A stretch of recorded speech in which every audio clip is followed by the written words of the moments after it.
1986. Nintendo lanza en Japón la Famicom Disk System, un módulo externo que permite a la Famicom utilizar disquetes en lugar de cartuchos. ¿Qué ventaja tienen los disquetes con relación a los cartuchos? Bueno, para empezar son más baratos. Además, la información que está en los disquetes se puede sobreescribir.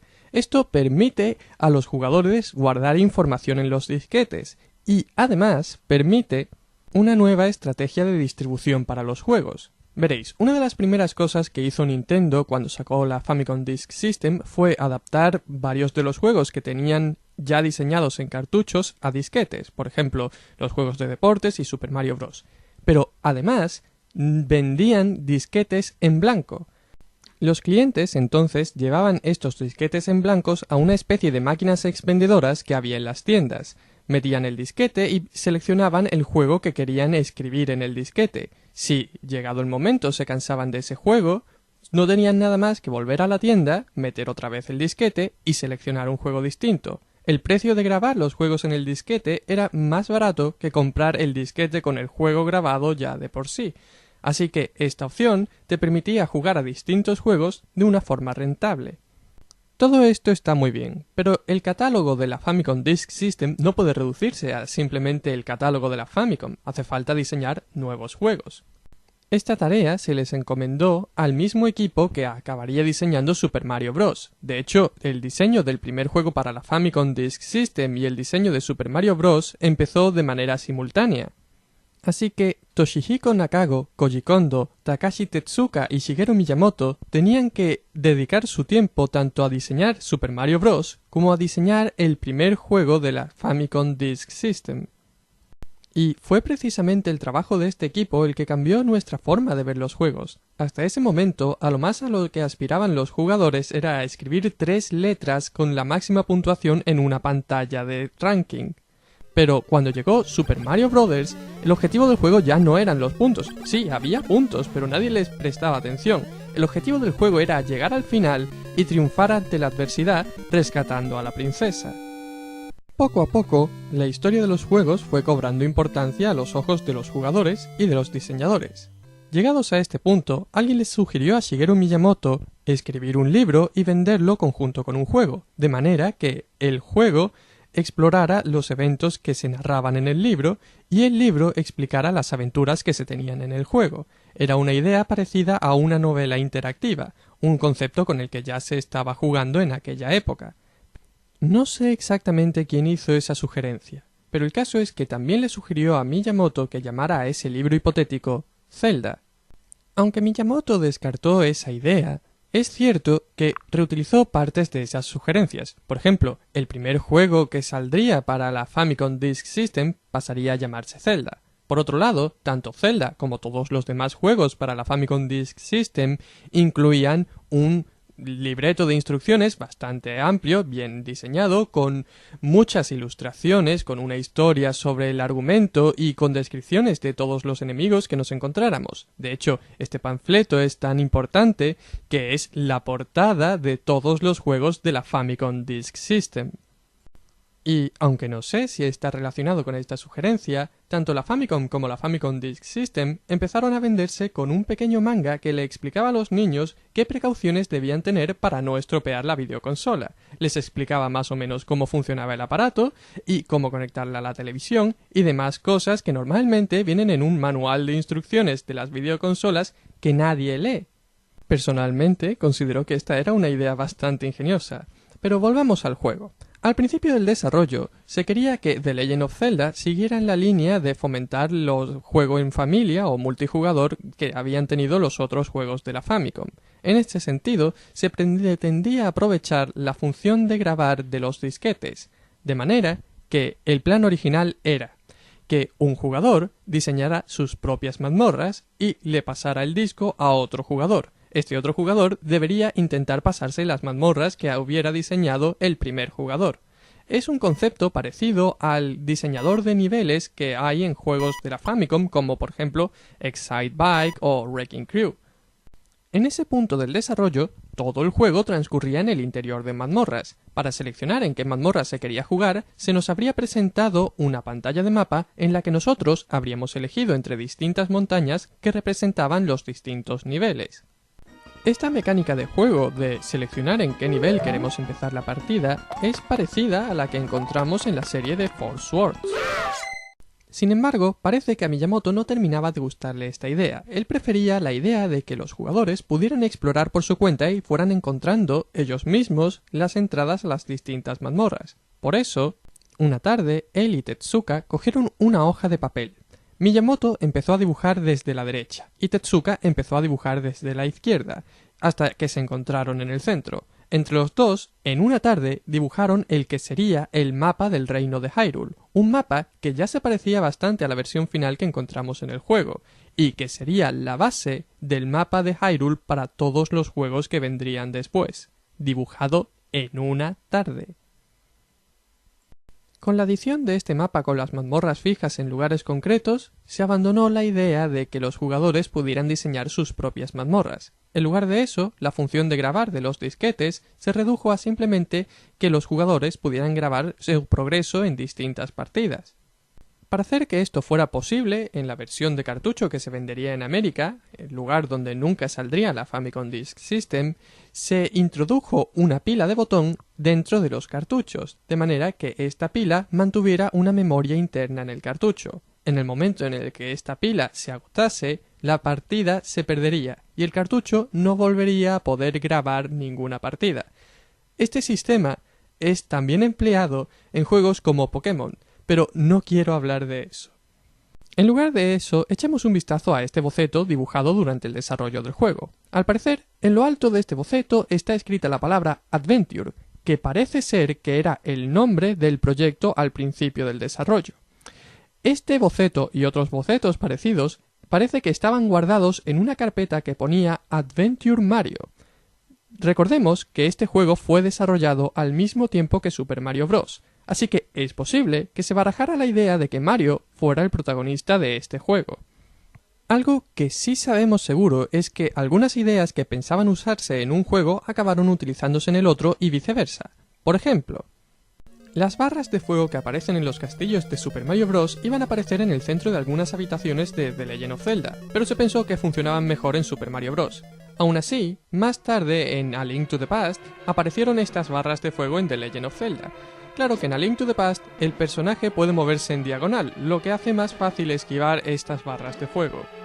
Otro ejemplo, las bolas de fuego que saltan de la lava en Super Mario Bros. Son conocidas como Podoboo en América, pero su nombre original es Bubble, igual que el nombre de estas criaturas en The Legend of Zelda, unas bolas de fuego con una calavera dentro. Estas Bubble se supone que son en realidad unos fantasmas que al tocar a Link lo dejan poseído, impidiendo que él utilice la espada durante cierto tiempo. Otra referencia a Super Mario Bros. En The Legend of Zelda podemos encontrarla en la descripción que dan las instrucciones sobre el enemigo Manhuntla, o Testitar en japonés. Aunque la versión americana de las instrucciones solo dice que está formada por 4 plantas devoradoras de hombres, el término que se utiliza en japonés para describir estas flores es Pakun Flower, que es el nombre que recibían las Piranha Plants en la versión original japonesa de Super Mario Bros. Así que, como veis, siempre ha habido una relación muy fuerte entre Super Mario Bros. Y The Legend of Zelda, pero como todos sabemos, Mario no fue el protagonista de The Legend of Zelda. En lugar de eso se diseñó a un nuevo personaje, Link. De acuerdo con Shigeru Miyamoto, la persona que diseñó a Link fue Takashi Tetsuka. Tetsuka empezó diseñando el sprite de Link. Después de todo, así era como se diseñaban los personajes en aquella época. Las limitaciones te las marca el espacio que tienes en memoria para el sprite. El personaje tiene que caber en ese espacio. El objetivo de Tetsuka era que su personaje tuviera un aspecto fácil de reconocer, así que se inspiró en el aspecto que tenía Peter Pan en la película de Disney, ya que Peter Pan era un personaje fácilmente reconocible. Desde mi punto de vista, esto fue todo un acierto, ya que por su aspecto extraño, Link es muy fácil de reconocer, mientras que los héroes de los otros juegos de aventura que había por aquella época, todos tendían a tener un aspecto muy parecido, lo que hacía que fuera muy difícil distinguir entre el protagonista de un juego y el protagonista de otro juego. Sí, he dicho los otros juegos de aventuras de aquella época, porque Zelda no fue el primer juego de aventuras que existió. Juegos como Highlight o The Tower of Duraga que habían sido lanzados un par de años antes, ya tenían una mecánica de juego parecida a la que acabaría teniendo The Legend of Zelda. Pero mientras que estos juegos cayeron en el olvido, The Legend of Zelda aún sigue siendo un buen juego hoy en día. ¿Qué es lo que hace que The Legend of Zelda triunfara donde estos juegos fracasaron? Es difícil explicar qué hace que jugar a The Legend of Zelda sea divertido, pero podemos intentar ilustrarlo con un ejemplo. En este caso, fijaos en el inventario de Link. Prácticamente casi todos los objetos tienen más de una utilidad, y es una cosa que ni siquiera nos damos cuenta de que ocurra si no nos fijamos, pero si nos paramos a pensar en todos los objetos que utiliza Link, veremos que todos tienen más de una utilidad. Echemos un vistazo. Empecemos por mirar uno de los objetos más simples imaginables, el corazón. Los corazones en The Legend of Zelda hacen las veces de una barra de vida, pero en lugar de ser una barra de vida en la que no podemos decir exactamente cuánta vida nos queda, vemos el número de corazones que nos quedan, el número de corazones que necesitaríamos recoger para estar enteros de vida. Y tener todos los corazones te hace sentir a salvo, no solo porque tienes más vida, sino porque también puedes lanzar rayos con la espada. Además, el número de corazones completos que tienes indica más o menos cuántos jefes has derrotado y por lo tanto determina tu nivel de experiencia. Fijémonos en otro objeto aparentemente simple, la rupia. Sí, la rupia sirve para comprar objetos, pero incluso cuando has comprado todos los objetos que necesitas, sigues recogiendo rupias porque las rupias se utilizan como munición para el arco y la flecha. Otro objeto que resulta muy práctico es el boomerang, que puedes utilizar tanto como arma arrojadiza como para coger objetos que se encuentren lejos. Y, por extraño que parezca, eso mismo también puede decirse de la flecha en el Zelda original. Es posible que esto sea lo que haya inspirado en el Skyward Sword esta función de la flecha de atravesar corazones para dejarlos en un lugar fácil de recoger. Hablemos ahora de los distintos usos de la bomba. Por supuesto, la bomba puede utilizarse para demoler paredes, pero también es un arma muy efectiva. A este respecto hay que decir que hay más de una forma de utilizar la bomba.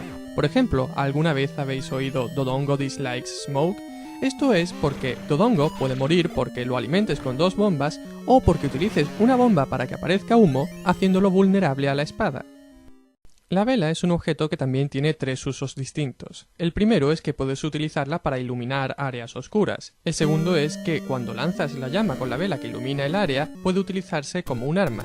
Además, en el campo de Hyrule puedes utilizarla para quemar arbustos y revelar pasadizos secretos. Ahora hablemos de la comida, o como se la llamaba originalmente, el cebo. El cebo puede utilizarse para distraer a algunos enemigos, de manera que podamos pasar a su lado sin mayor problema. Pero también puede utilizarse para sobornar a los guardianes de algunas mazmorras. Este uso secundario del cebo también puede verse en The Wind Waker, donde podemos utilizar cebo que normalmente serviría para atraer animales, para sobornar a la rata y que nos venda objetos útiles. De la poción o agua de la vida, uno no esperaría más que recuperar a todos tus corazones al usarla, pero tiene más de una función. Si eres alcanzado por una Bubble, no podrás utilizar la espada durante cierto tiempo, y si eres alcanzado por una Bubble roja, no podrás utilizar la espada hasta que seas alcanzado por una Bubble azul o utilices una poción. Esto hace que la poción sea muy útil. Esta misma función de la poción también podemos verla en Majora's Mask, donde si eres alcanzado por una Bubble dejas de utilizar la espada durante un tiempo, pero si bebes una poción azul recuperas la habilidad de utilizar tu espada. El siguiente objeto es multiuso simplemente porque es mágico. La función principal de la flauta o silbato en la versión original era invocar un remolino de viento que te llevara a un nivel que ya hubieras completado. Esta función de que el remolino te transporte ha sido utilizada en juegos incluso más allá de The Legend of Zelda, pero también tiene otras funciones. Por ejemplo, ¿reconocéis esta escena?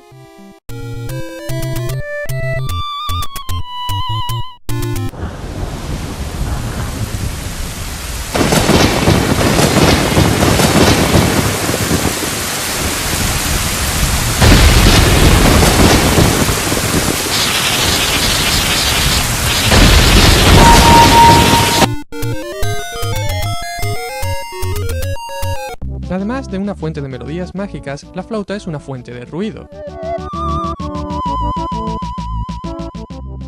En The Legend of Zelda hay unos enemigos con orejas grandes que se llaman Pool Boys. Las instrucciones dicen que los Pool Boys son débiles a los ruidos fuertes, Sin embargo, si intentamos utilizar la flauta para derrotar a estos enemigos en el juego original, no obtendremos ningún resultado.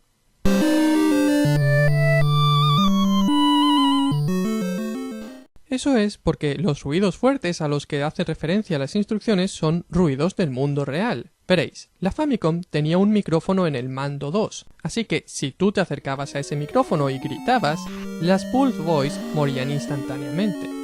El enemigo que sí era débil al sonido de la flauta era Dick Dogger. En principio Dick Dogger era invulnerable, pero si tocabas la flauta, Dick Dogger se volvía vulnerable. El manual de instrucciones americano describe a Dick Dogger como un erizo de mar gigante. Sin embargo, el término que utiliza el manual de instrucciones original japonés es un unira gigante. Además, el texto japonés dice que Dick Dogger es débil a las ondas de choque, un tipo de onda sónica. Lo primero que hay que aclarar es, ¿qué es un unira? Los uniras eran los antagonistas de un juego de Famicom llamado Clu Clu Land. Efectivamente, estos enemigos eran erizos de mar y eran derrotados cuando la protagonista del juego, Bubbles, lanzaba ondas de ultrasonidos contra ellos. Así que si Dick Dogger es un unira, eso explica por qué es débil a cierto tipo de sonidos. Pero aquí hay un detalle que no termina de cuadrar. ¿No se supone que los uniras tienen dos ojos? Al menos eso es lo que vemos en la caja del juego. Y Dick Dogger tiene un único ojo.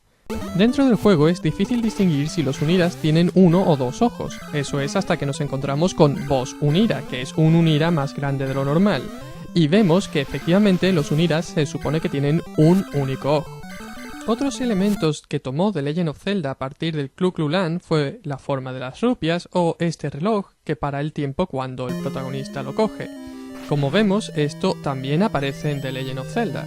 De hecho, en este boceto de los distintos sprites de The Legend of Zelda podemos ver que entre los distintos diseños que se barajaban para este reloj estaba el diseño original que veíamos en Clu Clu Land. Y ahora que sacamos esta imagen a colación, me gustaría llamar vuestra atención sobre esta pequeña figura de aquí. En la versión final del juego, lo más parecido que encontramos a esta figura es el Withrobe, un tipo de hechicero que aparece en los niveles más difíciles. Pero, a diferencia de la versión final, este Proto-Withrobe, por llamarlo de alguna manera, tiene un único ojo. Esto hace que se parezca mucho a los enemigos básicos de cierto juego llamado Devil World. Devil World es un pequeño juego parecido a Pac-Man que Nintendo lanzó para la Famicom en 1984, aunque este juego nunca llegó a salir en América ya que fue censurado por contener iconos religiosos. De hecho, la censura contra este juego ha sido tan fuerte que el trofeo del protagonista de este juego, Tamagon, fue retirado de la versión no japonesa del juego Super Smash Bros. Melee. Relacionado con este asunto, echemos un vistazo a la censura que sufrió el propio The Legend of Zelda. En la versión americana del juego vemos un libro con una cruz que es llamado el Libro de Magia. Si miramos a la versión original, veremos que en realidad este libro es una Biblia. Y esto es relevante. La función de este libro es hacer que los hechizos que lanzas con la varita pasen a ser hechizos incendiarios. Si es un libro de magia, entiendo por qué lanzas fuego al aprender un hechizo de magia, pero ¿por qué una Biblia hace que lances fuego? La respuesta a esto está en el juego Devil World. Cuando el protagonista Tamagon coge una Biblia, es capaz de lanzar fuego por la boca. Y esta referencia se pierde debido a la censura. Con eso damos por terminado el análisis del inventario, así que pasemos a echar un vistazo a los distintos laberintos. Los laberintos de The Legend of Zelda reciben su nombre de la forma de su planta. Así tenemos el laberinto del águila, la luna, el manji, la serpiente, el lagarto, el dragón, el demonio, el león y la montaña de la muerte, que tiene forma de calavera. Pero, ¿y por qué estas formas? ¿Por qué el primer laberinto es un águila y el último es un león? ¿Hay algún tipo de significado oculto? Bueno, eso depende de cómo queráis interpretarlo. No existe ningún significado a nivel de la trama del juego, sino que, como la mayor parte de las cosas de los juegos que se diseñaban en aquella época están diseñados para optimizar espacio en memoria. Estos laberintos encajan en el uno en el otro como piezas en un puzzle, así rellenan y aprovechan al máximo el espacio disponible. Así podéis ver que el Magi, la luna y el águila están en la parte de arriba conjunto con el lagarto, la serpiente y el dragón. En la parte de abajo tenemos la calavera, que es la montaña de la muerte, el demonio y el león. Y aunque fueron escogidas simplemente para ahorrar memoria, las formas de el león y el águila acabaron convirtiéndose en figuras importantes dentro de la iconografía de The Legend of Zelda, llegando incluso al punto en el que el icono principal de ciertos juegos está diseñado alrededor de estas formas. Y eso no es todo, porque aquí no acaba la historia de la forma de los laberintos de The Legend of Zelda.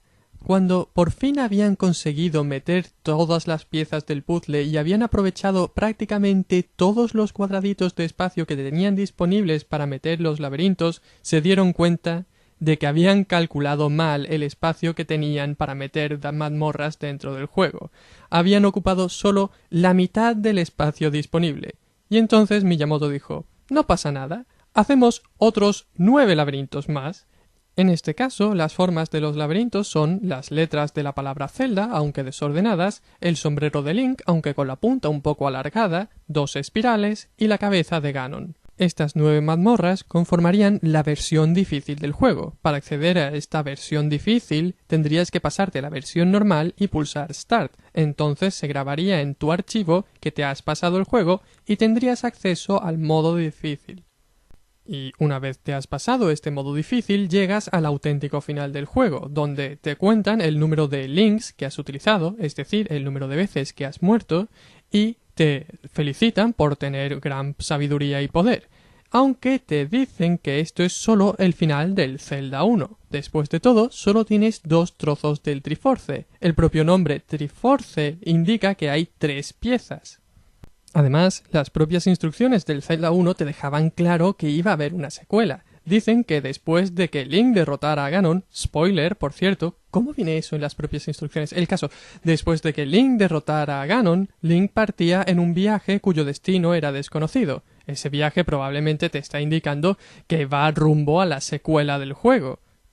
Pero ni siquiera la primera secuela de toda la serie de The Legend of Zelda fue capaz de ser coherente con el final narrado en las instrucciones del juego anterior, ya que en Zelda 2 la historia omite totalmente el que Link partiera en un viaje, y eso que este juego fue lanzado solo un año después del primero. Y esa fue una de las normas no escritas de la saga que quedaron establecidas con el primer juego. La historia no es tan importante. Si de verdad nos importara, habríamos escrito ese libro.